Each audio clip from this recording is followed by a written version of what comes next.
A causeway near the Minnesota River was affected by seasonal flooding that frequently stopped traffic traveling between the towns of Shakopee and Chanhassen, Minnesota. The Minnesota Department of Transportation and regional partners decided to replace the causeway with a 24-foot tall bridge.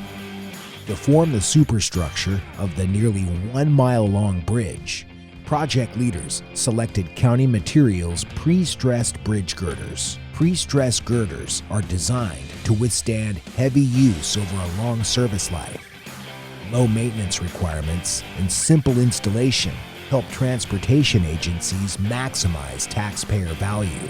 County Materials manufactured 369 girders for the project, coordinating deliveries at all times of the day to meet the project's accelerated construction schedule.